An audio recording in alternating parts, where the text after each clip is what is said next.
Let's get to the latest on the Ebola outbreak that started in Congo and Uganda. I've got our Dr. Darien Sutton here with me to discuss. Dr. Sutton, thank you for being here, man. A lot of searches about travel restrictions and how they relate to Ebola. Can you actually get Ebola on a plane? The short answer, Ashan, is yes, but it's very unlikely. So Ebola transmits from person to person in a different way or very differently than you'd expect, for example, comparing to the flu, COVID, or even measles. Ebola does not transfer through the air. You can't get it through everyday contact by just sitting next to someone. To get Ebola, you have to be directly exposed to the bodily fluids of someone who is infected, and typically people are contagious when they are symptomatic. Ashan, these are the reasons why the CDC officials, as well as international public health officials, continue to monitor symptomatic patients to help to reduce that risk. So the overall answer is, the short answer at least, is yes, but it's extremely unlikely to get Ebola just by being on a plane. Yeah, Dr. Sutton, we're seeing a ton of searches about the doctor in the Congo who was infected. People are wondering, how did he get infected and what's his condition? Right now, he seems to have been transferred for advanced medical care, and it seems as though he was infected by caring for a patient who later tested positive for Ebola. Now, this highlights a very real reality, which is that healthcare workers are some of the highest at risk during these outbreaks, and it really underscores the importance of making sure that we contain these outbreaks, not only to protect, obviously, the citizens and people within these countries, but also those who are trying to help them.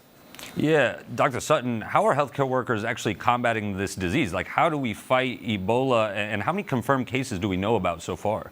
Yeah, well, there's a lot of preparation that takes place. In the emergency room, for example, that I work in here in New York City, we have moments where we sit down, have meetings, and discuss what our risk is, how to identify patients at risk, understand what the symptoms look like so that we can make sure that we're protecting ourselves, our staff, and our communities. Right now, there's at least 130 people who have died from this infection within the Democratic Republic of Congo as well as Uganda, and there's over 500 suspected cases. But Ashan, these are likely underestimates. What we're seeing right now are high test positivity rates. The percentage of tests that are coming back positive from this area is about 60%. That's incredibly high. That's a signal that this outbreak is likely larger than detected, and it's likely moving faster than officials can keep up with at this moment.